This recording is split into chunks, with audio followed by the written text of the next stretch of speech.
ജന്മങ്ങളായി ഭാഗം 16. അവൾ അവൻ്റെ കണ്ണുകളിലേക്ക് തന്നെ നോക്കി. എന്നാൽ അപ്പോൾ സിദ്ധാർത്ഥിൻ്റെ കണ്ണുകളിൽ ഒരു കുസൃതി ചിരിയായിരുന്നു. എനിക്ക് നിന്നെ ഇഷ്ടമാണെന്ന്. നിന്റെ മറുപടി എനിക്ക് കേൾക്കണ്ട, കാരണം നീ എന്നെ ഇഷ്ടപ്പെട്ടേ പറ്റൂ, അവൻ പറഞ്ഞു. എന്താ, എന്നെ ഇഷ്ടപ്പെടാൻ പറ്റില്ലേ നിനക്ക്? അവൻ ചോദിച്ചതും അവൾ അറിയാതെ തന്നെ തലയാട്ടി സമ്മതിച്ചു. ഭദ്രയുടെ കിളികളെല്ലാം പറന്നു പോയിരിക്കുകയായിരുന്നു. അതുകൊണ്ട് അവൻ പറയുന്നതോ ചോദിക്കുന്നതോ എന്നും വ്യക്തമായി അവൾ കേൾക്കുന്നുണ്ടായിരുന്നില്ല. അവളുടെ ചെവിയിൽ ഇപ്പോഴും എൻ്റെ പെണ്ണ് എന്ന് പറഞ്ഞതും ഐ ലവ് യു എന്ന് പറഞ്ഞതും മാത്രമേ ഉണ്ടായിരുന്നുള്ളൂ. അവളുടെ ആ നിൽപ്പും ഭാവവും കണ്ട സിദ്ധാർത്ഥ് അവിടെ നിന്നും നടന്നു നീങ്ങി. എന്നാൽ അപ്പോഴും അവിടെ തന്നെ നിന്ന സഞ്ജീവ് സിദ്ധു പോകുന്നത് കണ്ടതും അവൻ്റെ പുറകെ തന്നെ സഞ്ജീവും ചെന്നു. എന്നാൽ അപ്പോഴും അതൊന്നും അറിയാതെ ഭദ്ര നിൽക്കുകയാണ്. ചേച്ചി, ഫോട്ടോ എടുത്തു കഴിഞ്ഞു, സിദ്ധാർത്ഥ സാർ പോയി, ഇങ്ങോട്ട് വാ, ചാരു വിളിച്ചു പറഞ്ഞു. അപ്പോഴാണ് ഭദ്രയ്ക്ക് ബോധം വീണത്. അവൾ ചുറ്റും നോക്കി. അപ്പോഴാണ് ഫോണിൽ സംസാരിച്ചു കൊണ്ട് നടന്നു പോകുന്ന സിദ്ധാർത്ഥിനെ അവൾ കണ്ടത്. കേട്ടത് തൻ്റെ തോന്നലാണ് എന്നാണ് അവൾക്ക് തോന്നിയത്. എന്നാൽ ആ നിമിഷം തന്നെയായിരുന്നു സിദ്ധാർത്ഥ് തിരിഞ്ഞു നോക്കി അവളെ കണ്ണടച്ച് കാണിച്ചത്. അത് കണ്ടതും താൻ കേട്ടത് തോന്നലല്ല എന്ന് അവൾക്ക് ഉറപ്പായി. അപ്പോഴേക്കും ചാരുവും ജിഷയും അവളുടെ കയ്യിൽ പിടിച്ചു കൊണ്ടുവന്നു. സൂപ്പർ ഫോട്ടോസ്, ഞാൻ പറഞ്ഞില്ലേ എൻ്റെ ഏട്ടൻ പുലിയാണെന്ന്, കാണിച്ചു തരാം എന്ന് പറഞ്ഞ് ചാരു അവളെ ആ ഫോട്ടോസ് കാണിക്കാൻ കൊണ്ടുപോയി. സത്യ എടുത്തിരുന്ന ഫോട്ടോസ് എല്ലാം കാണിച്ചു. അപ്പോഴാണ് ചാരു പറഞ്ഞത് ശരിയാണ്, സത്യ നല്ലൊരു ഫോട്ടോഗ്രാഫറാണ്. ആ ഫോട്ടോയിൽ നിന്ന് തന്നെ അവൾക്ക് മനസ്സിലായി. എന്നാൽ അവളുടെ മനസ്സ് മുഴുവനും അപ്പോഴും സിദ്ധാർത്ഥ് പറഞ്ഞ കാര്യങ്ങളിലായിരുന്നു. അപ്പോഴേക്കും ഒരാൾ വന്ന് സത്യയെ വിളിച്ചു. അവിടെ എല്ലാം റെഡിയാണെന്ന് പറഞ്ഞു. ഞാൻ വരാം, നിങ്ങൾ പോയിക്കോ എന്ന് പറഞ്ഞ് സത്യ അയാളെ തിരിച്ചയച്ചു.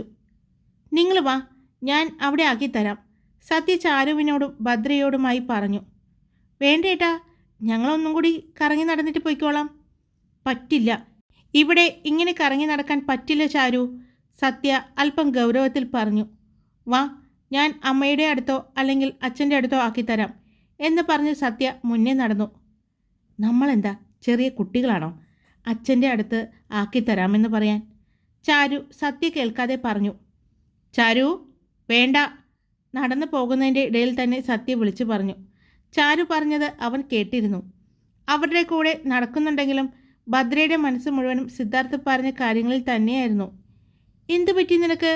ആകെ ഒരു മൂഡ് ഓഫ് ആയ പോലെ, ജിഷ ചോദിച്ചു. ഭദ്ര, നിനക്ക് എന്താ പറ്റിയേ? ജിഷ വീണ്ടും ചോദിച്ചു. എന്താ എന്താ നീ ചോദിച്ചേ? ഭദ്ര ചോദിച്ചു. അപ്പോൾ നീ ഞാൻ ചോദിച്ചതൊന്നും കേട്ടില്ലേ? ഇല്ല, ഞാൻ വേറെന്തോ ആലോചിച്ചു നടന്നതാ. ഇത്ര നേരം നിനക്ക് കുഴപ്പമൊന്നും ഉണ്ടായിരുന്നില്ലല്ലോ, ഇപ്പോൾ പെട്ടെന്ന് എന്താ പറ്റിയേ? ചാരു ചോദിച്ചു. അതോ, സിദ്ധാർത്ഥ മേനോൻ്റെ കൂടെ ഫോട്ടോ എടുത്തതിൻ്റെ ഹാങ് ഓവർ മാറിയിട്ടില്ല എന്ന് തോന്നുന്നു ചേച്ചിക്ക്, ചാരു പറഞ്ഞു. സിദ്ധാർത്ഥിൻ്റെ പേര് ചാരു പറഞ്ഞു കേട്ടതും വീണ്ടും ഭദ്രയിൽ ഒരു ഞെട്ടലുണ്ടായി. എന്തിനാടി നീ ഇങ്ങനെ ഞെട്ടുന്നേ? അവളുടെ ഞെട്ടൽ തിരിച്ചറിഞ്ഞതും ജിഷ ചോദിച്ചു. ഒന്നുമില്ല ചാരു, അമ്മയൊക്കെ എവിടെയാ ഇരിക്കുന്നത്? സത്യ ചോദിച്ചു. ഇതറിയാഞ്ഞിട്ടാണോ ഈ മുന്നേ വലിയ ആളായി നടന്നത്? ചാരു ചോദിച്ചതും സത്യ അവിടെ നിന്ന് തിരിഞ്ഞ് അവളെ ഒന്ന് കൂർപ്പിച്ചു നോക്കി. ആ നോട്ടം കണ്ടതും ചാരു ഭദ്രയുടെ പുറകിൽ ഒളിച്ചു. ദാ അവിടെയാണ്, ജിഷയാണ് പറഞ്ഞത്. ഇനി ഞങ്ങൾ പോയിക്കൊള്ളാം, ഭദ്ര പറഞ്ഞു. ഏട്ടാ, അമ്മ ഏട്ടനെ കാണണമെന്ന് പറഞ്ഞിട്ടുണ്ട്, അതുകൊണ്ട് അമ്മയെ കണ്ടിട്ട് പോയാൽ മതി. ഇല്ലെങ്കിൽ 100 പ്രാവശ്യം എന്നോട് ചോദിക്കും, മോനെ കണ്ടില്ലേ മോനെ കണ്ടില്ലേ എന്ന്. അമ്മയ്ക്ക് മോനെ കാണാതെ ഉറക്കം വരാത്തതുപോലെയാണ് എന്ന് പറഞ്ഞ് അമ്മയുടെ അടുത്തേക്ക് ചെന്നു ചാരു. അവിടെ അപ്പോഴും ഭദ്രയുടെ അമ്മയും ചാരുവിൻ്റെ അമ്മയും സംസാരിച്ചു കൊണ്ടിരിക്കുകയാണ്. നിങ്ങളിത് എവിടെയായിരുന്നു? കുറേ നേരമല്ല പോയിട്ട്, ഭദ്രയുടെ അമ്മയാണ് ചോദിച്ചത്. അപ്പോഴാണ് അവരുടെ അടുത്തേക്ക് വരുന്ന സത്യയെ അവൻ്റെ അമ്മ കാണുന്നത്. നിനക്ക് എവിടെ നിന്ന് കിട്ടി ഇവരെ? ചാരുവിൻ്റെ അമ്മ ചോദിച്ചു. അത് ഇവർ എൻ്റെ അടുത്തേക്ക് വന്നിരുന്നു, അവൻ പറഞ്ഞു. അതെയോ? ദീപ, ഇതാണ് ഞങ്ങളുടെ മകൻ സത്യ, എൻ്റെ ഏട്ടനാണ്, ചാരു പറഞ്ഞു. ആ ഒരു കുറവേ എനിക്കുള്ളൂ, സത്യ പെട്ടെന്ന് പറഞ്ഞു. അത് കേട്ടതും ചാരു മുഖം വീർപ്പിച്ച് ഭദ്രയുടെ അമ്മയുടെ അടുത്ത് വന്നിരുന്നു. അമ്മേ, ഞാനിവിടെ കൊണ്ടുവന്നാക്കാൻ വന്നതാ. എനിക്ക് ഷോ തുടങ്ങാൻ സമയമായി. അത് കഴിഞ്ഞ് കാണാം നമുക്ക്, അവൻ അമ്മയെ നോക്കി പറഞ്ഞു. മോനെ, ഇത് ഭദ്രയുടെ അമ്മയാണ്. അവൻ്റെ അമ്മ അവനെ പരിചയപ്പെടുത്തി കൊടുത്തു. ഹായ് ആൻറ്റി, കുറച്ച് തിരക്കിലാണ്. ഇന്ന് ഇവിടുത്തെ ഷോ കണ്ടന്റ് ചെയ്യുന്നത് ഞാനാണ്. അതുകൊണ്ട് നമുക്ക് വിശദമായിട്ട് പിന്നെ പരിചയപ്പെടാം എന്ന് പറഞ്ഞ് അവൻ അവരോട് യാത്ര പറഞ്ഞ് അവിടെ നിന്നും പോയി. ചാരുവും ഭദ്രയും വീണ്ടും അവരുടെ അടുത്ത് വന്നിരുന്നു. അല്പസമയം കഴിഞ്ഞതും ഷോ തുടങ്ങാൻ പോവുകയാണ് എന്നുള്ള അവതാരികയുടെ ശബ്ദം കേട്ടു. എല്ലാവരും അങ്ങോട്ട് നോക്കി. മോഡലുകൾ ഓരോരുത്തരായി റാമ്പിലെത്തി തുടങ്ങി. അവർ ക്യാറ്റ് വാക്ക് ചെയ്തു. ഭംഗിയായി തന്നെ ഓരോ ആർട്ടിസ്റ്റുകളും പെർഫോം ചെയ്തു. എല്ലാവർക്കും അത് അത്ഭുതമായിരുന്നു. കാരണം ഹോളിവുഡിലെയും ബോളിവുഡിലെയും താരങ്ങളുടെ നീണ്ട നിര തന്നെ ഉണ്ടായിരുന്നു ആ ഷോയിൽ. കൈലാസം ഗ്രൂപ്പിൻ്റെ ഡിസൈനർമാർ നിർമ്മിച്ച വസ്ത്രങ്ങളും ആഭരണങ്ങളും ധരിച്ചാണ് ഓരോ ആർട്ടിസ്റ്റുകളും ആ ഷോയിൽ പെർഫോം ചെയ്തത്. അവതാരിക റാമ്പിലേക്ക് വന്നു. കൈലാസം ഗ്രൂപ്പിൻ്റെ തന്നെ ജ്വല്ലറി ശൃംഖലയിൽ നിന്നുള്ള ആഭരണങ്ങൾ അണിഞ്ഞ് വീണ്ടും മോഡൽസ് എത്തി. ഏറ്റവും മുൻനിരയിൽ സിദ്ധാർത്ഥ് അതെല്ലാം നോക്കിക്കണ്ടു. ഭദ്രയുടെ മനസ്സ് അപ്പോഴും അവിടെയൊന്നുമല്ലായിരുന്നു. കണ്ണുകൾ റാമ്പിൽ നടക്കുന്നവരെ നോക്കുന്നുണ്ടായിരുന്നു. എങ്കിലും മനസ്സ് മുഴുവനും സിദ്ധാർത്ഥിലായിരുന്നു. തനിക്ക് കേട്ടത് തെറ്റിപ്പോയതാണോ? അല്ലെങ്കിൽ സിദ്ധാർത്ഥിനെ പോലെയുള്ള ഒരാൾ ഒരിക്കലും ഇങ്ങനെ പറയില്ല. അവൾ മനസ്സിൽ ഉറപ്പിച്ചു. തൻ്റെ മനസ്സിൻ്റെ തോന്നലുകളാണ് അവൾ വീണ്ടും വീണ്ടും പറഞ്ഞുകൊണ്ടിരുന്നു. പിന്നീട് അത് മനസ്സിൽ നിന്ന് മായ്ച്ചു കളയാൻ അവൾ മനഃപൂർവ്വം ശ്രമിച്ചു. പെട്ടെന്ന് അവൾ മറ്റൊരു കാര്യം ഓർത്തത്. ചാരു, ഏട്ടനെ വിളിച്ചിട്ട് ഫ്രീ ആണെങ്കിൽ ആ ഫോട്ടോസ് നിൻ്റെ ഫോണിലേക്ക് സെൻഡ് ചെയ്യാൻ പറയണേ. ഭദ്ര പറഞ്ഞതും അപ്പോൾ തന്നെ ചാരു അവളുടെ ഏട്ടനെ വിളിച്ചു. Phone ring ചെയ്തതല്ലാതെ എടുക്കുന്നുണ്ടായിരുന്നില്ല. ചാരു, അവൻ തിരക്കിലായിരിക്കും, അവൻ വിളിച്ചോളും. അവൾ സത്യയെ വിളിക്കുന്നത് കണ്ടതും ചാരുവിൻ്റെ അമ്മ പറഞ്ഞു. അമ്മ പറഞ്ഞത് ശരിയാണെന്ന് അവൾക്കും തോന്നി. അവൾ പിന്നെ വിളിക്കാൻ പോയില്ല. ചേച്ചി, ഫോട്ടോസ് ഞാൻ ചേച്ചിക്ക് സെൻഡ് ചെയ്തേക്കാം കേട്ടോ, ചാരു പറഞ്ഞു. അങ്ങനെ ഷോയും അതിനിടയിലുള്ള മനോഹരമായ ലൈവ് സോങ്സും ആ ഈവൻറ്റിനെ മനോഹരമായ ഈവൻ്റാക്കി മാറ്റിക്കൊണ്ടിരുന്നു. അല്പസമയം കഴിഞ്ഞതും അവതാരിക സിദ്ധാർത്ഥിനെ റാമ്പിലേക്ക് വിളിച്ചു. ഇട്ടിരുന്ന കോട്ട് ഒന്ന് നേരെയാക്കിക്കൊണ്ട് അവൻ അങ്ങോട്ട് കടന്നു ചെന്നു. പ്രശസ്തരായ നടിമാരുടെ കൂടെ സിദ്ധാർത്ഥ് റാമ്പിൽ നടന്നു. അവൻ റാമ്പിലൂടെ നടക്കുമ്പോഴും അവൻ്റെ കണ്ണുകൾ ചുറ്റും ഭദ്രയെ നോക്കുന്നുണ്ടായിരുന്നു. അവൻ ആദ്യം നോക്കിയത് അവൾ ഇരുന്നിരുന്ന ടേബിളിനടുത്തേക്ക് തന്നെയാണ്. അവിടെ മൊബൈൽ ഫോണിൽ നോക്കിക്കൊണ്ട് അവൾ ഇരിക്കുന്നത് അവൻ കണ്ടു. അവൻ്റെ ചുണ്ടിൽ അവളെ കണ്ടതും ചെറിയൊരു പുഞ്ചിരി വിരിഞ്ഞു. സർ, കൈലാസം ഗ്രൂപ്പിന് ഒരുപാട് ജ്വല്ലറികളും ടെക്സ്റ്റൈൽസുകളും ഒരുപാടുണ്ട്. ഒരുപാട് ബിസിനസ് ശൃംഖലകളുള്ള കൈലാസം ഗ്രൂപ്പിന് എന്തിനാണ് സർ 300 കോടി രൂപയുടെ ജ്വല്ലറി? നിങ്ങൾക്ക് നിങ്ങളുടെ ആഭരണശാലയിൽ തന്നെ അത്രയും ഭംഗിയുള്ള ആഭരണങ്ങൾ നിർമ്മിക്കാൻ പാടില്ലേ? അവതാരിക ചോദിച്ചു. ശരിയാണ് നിങ്ങൾ പറഞ്ഞത്. ഞങ്ങളുടെ ഡിസൈനർമാർക്ക് ഞങ്ങളുടെ ജ്വല്ലറി മേക്കിംഗ് ഫാക്ടറിയിൽ എത്ര നല്ല ഡിസൈൻസ് വേണമെങ്കിലും ഉണ്ടാക്കാൻ പറ്റും. പക്ഷേ ഞാൻ സ്വന്തമാക്കിയ ആ ജ്വല്ലറികൾക്ക് വർഷങ്ങളുടെ പാരമ്പര്യം പറയാനുണ്ടാകും. ഒരുപാട് ആളുകളുടെ കൈകളിൽ നിന്നും കൈമാറി വന്ന ആഭരണങ്ങളാണ് അത്. അതുകൊണ്ട് തന്നെ അതിന് പഴക്കവും തനിമയും പ്രൗഢിയും എല്ലാം കൂടും, സിദ്ധാർത്ഥ് പറഞ്ഞു. തീർച്ചയായും സർ, സാറ് പറഞ്ഞത് ശരിയാണ്. നമ്മൾ എത്ര പുതിയ ആഭരണങ്ങൾ ഉണ്ടാക്കിയാലും ഈ ആഭരണങ്ങളുടെ പഴമയും പ്രൗഢിയും ഒന്നും ഒരിക്കലും ഉണ്ടാകില്ല, അവതാരികയും അത് പറഞ്ഞു. ആർക്കാണ് സർ ആ ആഭരണങ്ങൾ ധരിക്കാനുള്ള ഭാഗ്യം ലഭിക്കുന്നത് എന്നറിയാനായി ഞങ്ങൾ കാത്തിരിക്കുകയാണ് സർ. സാറിൻ്റെ ജീവിത പങ്കാളി ആരാണെന്നറിയാൻ ഞങ്ങൾ ഇനിയും കാത്തിരിക്കണമോ സർ? അവതാരിക ചോദിച്ചു. അവൻ്റെ കണ്ണുകൾ ഭദ്ര ഇരിക്കുന്ന ഭാഗത്തേക്ക് പോയി. വേണ്ട, അധികം കാത്തിരിക്കേണ്ടി വരില്ല. ആ ആഭരണങ്ങൾ ധരിച്ച് എൻ്റെ ജീവിത പങ്കാളി ഉടനെ നിങ്ങളുടെ മുന്നിലെത്തും. സിദ്ധാർത്ഥ് അത് പറയുമ്പോൾ ഭദ്ര അവനെ തന്നെ സൂക്ഷിച്ചു നോക്കി. അവൻ്റെ മുഖത്ത് ഭാവവ്യത്യാസം ഉണ്ടോ എന്ന്. കാരണം ഭദ്ര ഇപ്പോഴും അവിടെ നടന്നത് സ്വപ്നമാണെന്നാണ് വിചാരിച്ചിരിക്കുന്നത്. യാഥാർത്ഥ്യത്തിൽ സംഭവിച്ചതാണെന്ന് അവൾക്ക് വിശ്വാസം വരുന്നുണ്ടായിരുന്നില്ല. അപ്പോഴാണ് അവതാരികയുടെ കയ്യിൽ നിന്നും പ്രശസ്തമായ ഒരു സിനിമാ താരം മൈക്ക് വാങ്ങിയത്. സിദ്ധാർത്ഥ്, ഒരുപാട് പറഞ്ഞു കേട്ട ആ ആഭരണം ഇടാനുള്ള ഭാഗ്യം എന്തായാലും ഞങ്ങൾക്കില്ല. അത് ജസ്റ്റ് ഞങ്ങൾക്കൊന്ന് കാണിക്കാൻ സാധിക്കുമോ? വളരെ പ്രശസ്തനായ ഒരു സിനിമാ താരമാണ് അത് ചോദിച്ചത്. തീർച്ചയായും നിങ്ങൾക്ക് അത് കാണാൻ സാധിക്കും. അതിനുള്ള കാര്യങ്ങൾ ഞാൻ എത്രയും പെട്ടെന്ന് ചെയ്യാം എന്ന് പറഞ്ഞ് സിദ്ധാർത്ഥ് സഞ്ജീവിനെ നോക്കി. അവൻ്റെ നോട്ടത്തിൻ്റെ അർത്ഥം മനസ്സിലായതും സഞ്ജീവ് അവൻ്റെ ഗാർഡ്സിനെയും കൊണ്ട് അവിടെ നിന്നും പോയി. അവൻ നേരെ പോയത് സിദ്ധാർത്ഥിൻ്റെ അവിടെയുള്ള പ്രൈവറ്റ് റൂമിലേക്കാണ്. അവിടെയാണ് അവൻ്റെ ആ ജ്വല്ലറി ബോക്സ് സൂക്ഷിച്ചു വച്ചിരുന്നത്. സഞ്ജീവ് അങ്ങോട്ട് ചെന്നു. അവൻ സിദ്ധാർത്ഥ് പറഞ്ഞു കൊടുത്ത കോഡ് അടിച്ചു. അവൻ്റെ ലോക്കർ ഓപ്പണായി. അതിൽ നിന്നും അവൻ ആ ബോക്സ് കയ്യിലെടുത്തു. വൻ സെക്യൂരിറ്റിയുടെ അകമ്പടിയോടെയാണ് സഞ്ജീവ് ആ ബോക്സുമായി സിദ്ധാർത്ഥിൻ്റെ അടുത്തെത്തിയത്. എനിക്കറിയാം, നിങ്ങളെല്ലാവരും ഒരു നോക്കെങ്കിലും കാണാൻ ആഗ്രഹിക്കുന്ന ആ ആഭരണങ്ങളാണ് എൻ്റെ കയ്യിലുള്ളത്. പക്ഷേ ഇത് അത്ര പെട്ടെന്ന് ഞാൻ നിങ്ങൾക്ക് മുന്നിൽ കാണിക്കുന്നില്ല. ഞാനിവിടെ ചെറിയൊരു ടാസ്ക് വയ്ക്കാൻ പോവുകയാണ്. ആർക്കെല്ലാം ഈ മനോഹരമായ ഈ ആഭരണങ്ങൾ ധരിക്കണമെന്ന് ആഗ്രഹമുണ്ടോ അവരെല്ലാവരും അവരുടെ പേരുകൾ ഇപ്പോൾ നിങ്ങളുടെ കയ്യിലേക്ക് എൻ്റെ സ്റ്റാഫ് തരുന്ന ആ നോട്ടിൽ കുറിക്കുക. അതിനുശേഷം അത് ഞങ്ങൾ നറുക്കെടുക്കും. അതിൽ പേരുള്ള പെൺകുട്ടിയായിരിക്കും ഈ ആഭരണങ്ങൾ ആദ്യം ധരിക്കാൻ പോകുന്നത്. അതും ഇവിടെ വെച്ച്, ഈ റാമ്പിൽ, സിദ്ധാർത്ഥ് പറഞ്ഞു. എല്ലാവരും നിറഞ്ഞ കയ്യടിയോടെ അത് സ്വീകരിച്ചു. സിദ്ധാർത്ഥിൻ്റെ കുറച്ച് സ്റ്റാഫുകൾ വന്ന് ആ ആഭരണങ്ങൾ ധരിക്കാൻ ആഗ്രഹമുണ്ട് എന്ന് പറഞ്ഞ എല്ലാവരിൽ നിന്നും അവരുടെ പേരുകളെല്ലാം നോട്ട് ചെയ്തെടുത്തു. അതിനുശേഷം അവർ അതൊരു ബോക്സിലിട്ടു. സിദ്ധാർത്ഥ് ബദ്രിയെയും അവളുടെ കൂടെ ഇരിക്കുന്നവരെയും നോക്കി. അവളുടെ കൂടെ ഇരിക്കുന്നവർ പേരെഴുതിയിട്ടുവെങ്കിലും ഭദ്ര അതൊന്നും നോക്കാതെ ഫോണിൽ തന്നെ നോക്കിയിരിക്കുന്നത് സിദ്ധു ശ്രദ്ധിച്ചു. അവന് കുഞ്ഞ് ദേഷ്യം വന്നുവെങ്കിലും അവനത് പുറത്ത് പ്രകടിപ്പിക്കാതെ നിന്നു. അപ്പോഴേക്കും അവൻ്റെ സ്റ്റാഫ് എല്ലാവരുടെയും പേരുകളടങ്ങിയ ആ ബോക്സുമായി വന്നു. അവൻ വീണ്ടും അത് ചെക്ക് ചെയ്തു. അതിനുശേഷം അതിൽ നിന്നും ഒരു നോട്ടെടുത്തു. അവിടെ വന്നിരിക്കുന്ന എല്ലാ സ്ത്രീകളും, എന്തിന് അവിടെ വന്നിരിക്കുന്ന മോഡൽസും ആർട്ടിസ്റ്റുകളും വരെ അതിൽ അവരുടെ പേരുകൾ കുറിച്ചിട്ടിട്ടുള്ളത് അവൻ ശ്രദ്ധിച്ചു. സിദ്ധാർത്ഥ് വീണ്ടും ഭദ്രയെ നോക്കി. എവിടെ? പെണ്ണ് ഫോണിൽ തന്നെ നോക്കിയിരിക്കുകയാണ്. സിദ്ധാർത്ഥ് നോട്ടെടുത്ത് വായിച്ചു. സൂര്യഭദ്ര സജീവൻ. ആ പേര് അവൻ വായിച്ചതും കയ്യിലിരുന്ന ഫോൺ ഭദ്രയിൽ നിന്നും താഴേക്ക് വീണു.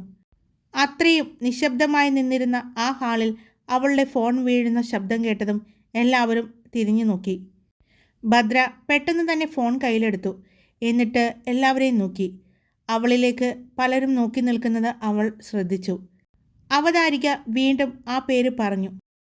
സൂര്യഭദ്ര സജീവൻ ഇവിടെയുണ്ടെങ്കിൽ ഒന്ന് മുന്നോട്ട് വരേണ്ടതാണ്.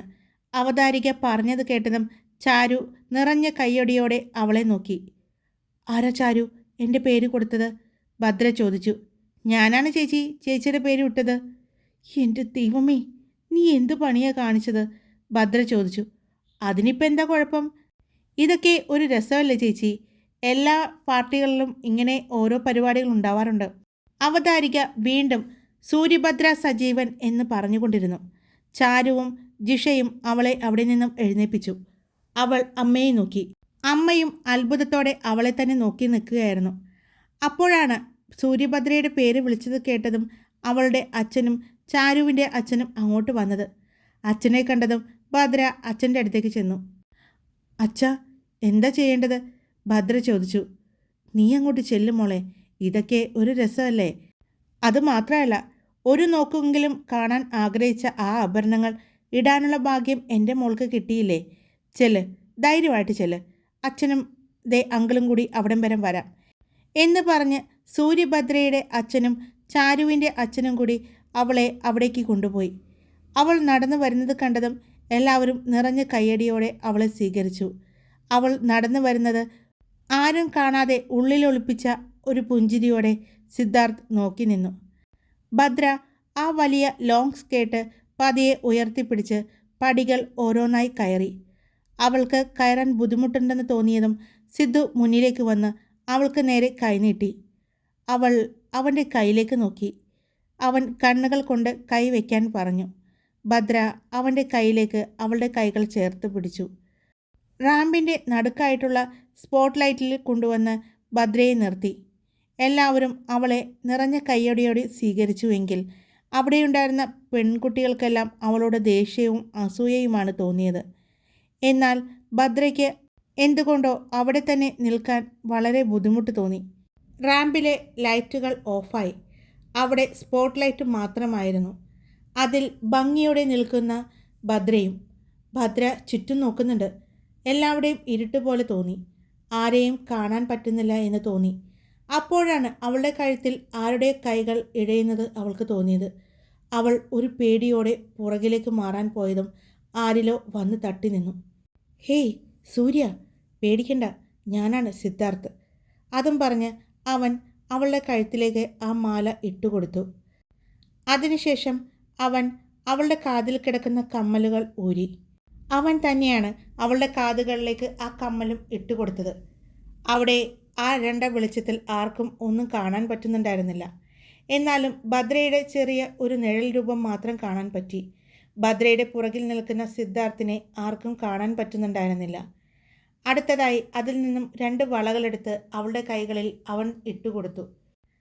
അതിനുശേഷം അവൻ വീണ്ടും അവളുടെ ചെവിക്കരിയിലായി വന്നു നിന്ന് പറഞ്ഞു, ഞാൻ പറഞ്ഞില്ലേ ഞാൻ പ്രണയിക്കുന്ന, വിവാഹം കഴിക്കാൻ പോകുന്ന ആ പെൺകുട്ടിക്കുള്ള എൻ്റെ സമ്മാനമാണ് ഈ ആഭരണങ്ങളെന്ന്. അത് ഞാൻ പാലിച്ചു. ഞാൻ സ്നേഹിക്കുന്നത് നിന്നെയാണ്. നിനക്കായുള്ള എൻ്റെ വിവാഹ സമ്മാനമാണിത്. അവൻ പറഞ്ഞത് കേട്ടതും ഭദ്ര പെട്ടെന്ന് ഞെട്ടലോടെ തിരിഞ്ഞു നിന്നു. പെട്ടെന്നുള്ള അവളുടെ തിരിച്ചലിൽ അവളുടെ മുഖം അവൻ്റെ മുഖവുമായി അടുത്തു.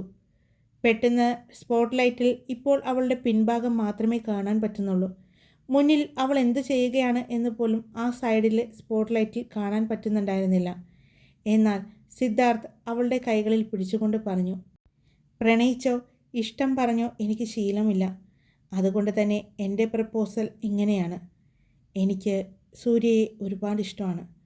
എൻ്റെ ജീവിതത്തിൻ്റെ ഭാഗമാക്കാൻ ഞാൻ ആഗ്രഹിക്കുന്നു, സിദ്ധാർത്ഥ് പറഞ്ഞു. അപ്പോഴും അവളിൽ നിന്നും പ്രതികരണമില്ല എന്ന് മനസ്സിലാക്കിയ സിദ്ധാർത്ഥ് അവളെ തിരിച്ച് വീണ്ടും സ്പോട്ട് ലൈറ്റിലേക്ക് നിർത്തി. അപ്പോൾ അവളുടെ കഴുത്തിൽ കിടക്കുന്ന ആ ആഭരണങ്ങൾക്ക് വളരെ പ്രകാശം തോന്നി. ആ സ്പോട്ട് ലൈറ്റിൽ നിന്നും വരുന്ന പ്രകാശത്തിൽ ഭദ്രയുടെ കഴുത്തിൽ കിടന്ന ആ മാല തിളങ്ങി. പേടിയോടെ 2 കൈകളും കൂട്ടി തിരുമ്മിക്കൊണ്ടാണ് ഭദ്ര അവിടെ നിന്നത്. പെട്ടെന്ന് ആ സ്റ്റേജിലെ ലൈറ്റുകളെല്ലാം തെളിഞ്ഞു. അവിടെ സിദ്ധാർത്ഥ് അവൾക്ക് കുറച്ച് മാറി നിൽക്കുന്നത് അവൾ കണ്ടു. എല്ലാവരുടെയും കണ്ണുകൾ ഭദ്രയിൽ തന്നെയായിരുന്നു. അവൾ ആ ആഭരണങ്ങളിൽ ഒരുപാട് സുന്ദരി ആയതുപോലെ തോന്നി.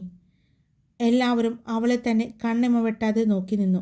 സിദ്ധാർത്ഥിൻ്റെ കണ്ണുകളും അവളിൽ തന്നെയായിരുന്നു. കുറച്ചു മുമ്പ് വരെ കേട്ടത് സ്വപ്നമാണെന്ന് വിചാരിച്ചിരുന്ന ഭദ്രയ്ക്ക് ഇപ്പോൾ അത് ഉറപ്പായി. ഇല്ല, സിദ്ധാർത്ഥ് അവളോട് അവൻ്റെ ഇഷ്ടം പറഞ്ഞിരിക്കുന്നു. പക്ഷേ എങ്ങനെയാണ് ഒരാൾക്ക് പെട്ടെന്ന് ഒരാളോട് ഇഷ്ടം തോന്നാൻ പറ്റുന്നത്? അവൾ അതും ആലോചിച്ചു നിന്നു. എന്നാൽ അവിടെയുള്ള ആളുകളുടെ എല്ലാം നോട്ടം മുഴുവനും ഭദ്രയിലായിരുന്നു. അവൾക്ക് നേരെ ഫ്ലാഷ് ലൈറ്റുകൾ മിന്നി. അവൾക്ക് വല്ലാത്ത അരോചകത്വം തോന്നി. എങ്ങനെയെങ്കിലും ഇവിടെ നിന്നും ഇറങ്ങിപ്പോണമെന്ന് തോന്നി. അപ്പോഴേക്കും അവളുടെ അടുത്തേക്ക് അവതാരിക വന്നു. സൂര്യഭദ്ര സജീവൻ അല്ലേ? അവൾ അതെ എന്ന് പറഞ്ഞു. Can you tell me something about yourself? അവതാരിക ചോദിച്ചു. Yes, of course. My name is Suryabhadra Sajeevan. I am student of Gandharva Mahavidyalaya, New Delhi, for 3rd year. Father Sajeevan is a bank manager and mother is housewife. My native land is Kerala. We have come here because of my father's work. അങ്ങനെ മനോഹരമായി അവൾ അവളെക്കുറിച്ച് തന്നെ പറഞ്ഞു. എന്നാൽ സൂര്യഭദ്ര, നമുക്ക് റാമ്പിലൊന്ന് വാക്ക് ചെയ്താലോ? അവതാരിക ചോദിച്ചു. അപ്പോൾ അവൾ നോക്കിയത് അവൾക്ക് മുന്നിലായി താഴെ നിൽക്കുന്ന അച്ഛനെയാണ്. അച്ഛനും മക്കളുമെല്ലാം വളരെ സന്തോഷത്തിലാണെന്ന് അവരുടെ മുഖത്ത് നിന്ന് തന്നെ വായിക്കാൻ പറ്റി. അച്ഛൻ കണ്ണുകൾ കൊണ്ട് കൈകൊണ്ടും നടന്നോളാനുള്ള അനുവാദം കൊടുത്തു. അവൾ പുഞ്ചിരിച്ചു. പിന്നെ അവൾ നോക്കിയത് സിദ്ധാർത്ഥിനെയാണ്. അവളെ തന്നെ നോക്കി നിൽക്കുകയാണ് സിദ്ധാർത്ഥ്. പക്ഷേ അവൻ്റെ മുഖത്തെ ഭാവം എന്താണെന്ന് അവൾക്ക് മനസ്സിലാക്കാൻ സാധിച്ചില്ല. എന്തു പറയുന്നു സൂര്യഭദ്ര? ജസ്റ്റ് ഒരു വാക്ക് നടത്തിയാലോ നമുക്ക്? അവതാരിക വീണ്ടും ചോദിച്ചു. അവൾ ഓക്കെ പറഞ്ഞു. പെട്ടെന്ന് റാമ്പിലെ ലൈറ്റുകൾ എല്ലാം ഓഫായി. ഭദ്രയുടെ അടുത്തായി ആരോ വന്നു നിൽക്കുന്നത് അവൾക്ക് അറിഞ്ഞു. പക്ഷേ ഇപ്പോൾ കുറച്ച് സമയമായിട്ട് ആ മണം അവൾക്ക് അറിയാൻ പറ്റുന്നുണ്ടായിരുന്നു. അവളുടെ കയ്യിൽ ആരോ പിടിച്ചു. നിന്റെ കൂടെ ഞാനല്ലാതെ മറ്റാരും നടക്കില്ല. ഒന്ന് പതുങ്ങിയതെങ്കിലും ഉറച്ചൊരു ശബ്ദം അവളുടെ ചെവിയിൽ കേട്ടു. അവൻ തന്നെ അവളുടെ കൈകളെടുത്ത് അവൻ്റെ കൈകൾക്കിടയിലൂടെ കോർത്തു വെച്ചു. ആ നിമിഷം തന്നെ സ്പോട്ട് ലൈറ്റുകളെല്ലാം ഓണായി. ആ സ്പോട്ട് ലൈറ്റിൻ്റെ വെട്ടത്തിൽ എല്ലാവരും കണ്ടു സിദ്ധാർത്ഥിനോട് ചേർന്ന് നിൽക്കുന്ന സൂര്യഭദ്രയെ. പെട്ടെന്ന് എല്ലാ ലൈറ്റുകളും ഓണായി. ഭദ്രയുടെ കൈയും പിടിച്ച് സ്റ്റേജിൽ നിൽക്കുന്ന സിദ്ധാർത്ഥിനെ എല്ലാവരും അമ്പരപ്പോടെ നോക്കി.